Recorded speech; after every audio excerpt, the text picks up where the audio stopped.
Now we have 3 generations of Star Trek Enterprise here. Great. And 2 generations of Battlestar Galactica. And my question is, what do you feel like Mr. John Billingsley and Robert Picardo, the doctors of the Star Trek Enterprise NX-01 and Enterprise D, that's right? Voyager. Am I sorry? I have to go out of that. Sorry. No, the 3 generations of Star Trek, what do you think and don't you feel when you see each other? Bob owes me $20, so I always feel a little angry, frankly.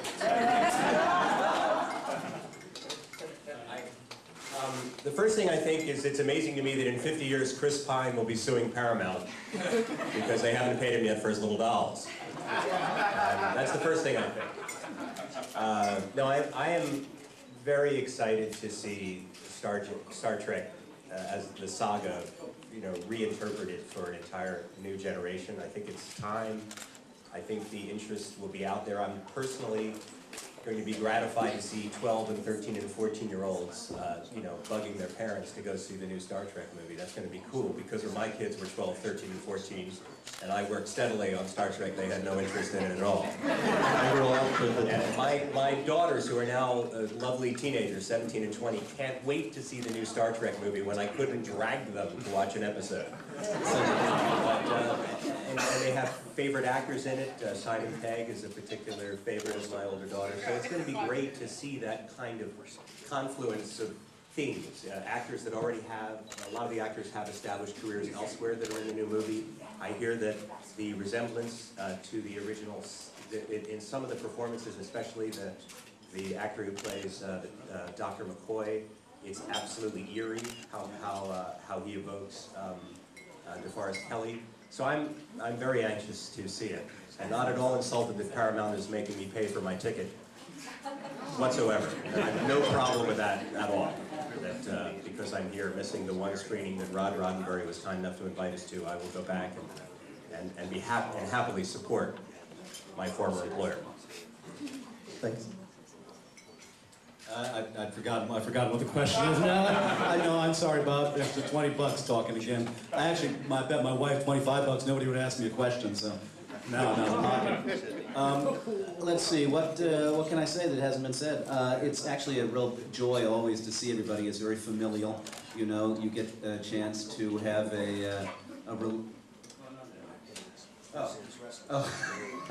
I'm sorry. I'm sorry. You were momentarily distracting in a very interesting way. No, it's more than anything else. It's a chance to have another family, which is a treat and a joy.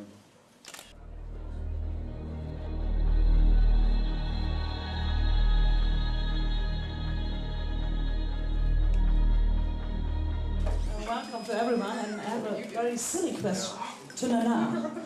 So I sit right in front of you. What is your secret to look so damn good? You're so sweet. Actually, it's true. These days I get sleep. It's amazing. It really works for me. Yeah, it really works for me. The Deep Space Nine days, we had 16-hour days, and I had an infant and a 4-year-old, and these days they're kind of taking care of themselves, and I get to sleep. It's a great thing. Thank you.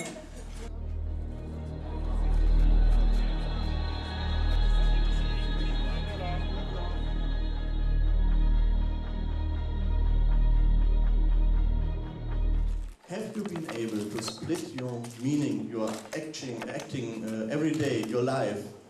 Now I'm maybe Phlox, or John Billingsley, Robert Picardo, or the holodeck doctor. Have you been able to split? Oh, I'm going visiting my friend. Oh, I have to take the beaming operation. Oh, it doesn't work. I have to go with my car. Maybe like this. Or I have to go with my wiper. No chance, my car is slower. Thank you.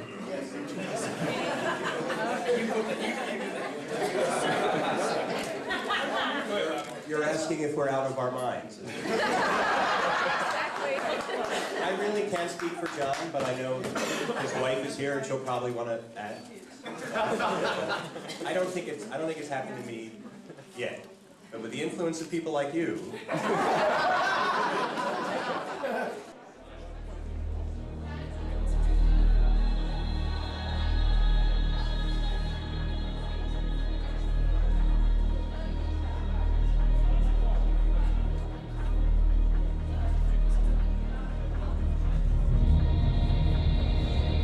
And let me ask you, what is it like to live in Obama America?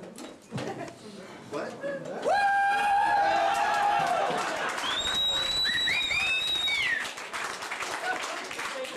Hey, Jeffrey? Jeffrey? That was a physicality. Hey, Jeff, down here. You're welcome.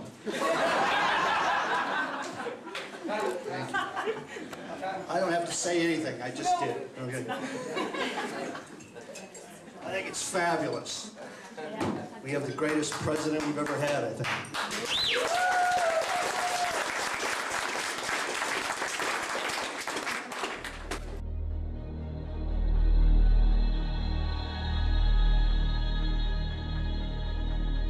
I would really like to make you all, every single one of you in the acting business, answer the question. So what I've come up with is, what's the most challenging part in acting nowadays? I find it challenging to balance the business side of it and the artistic side of it.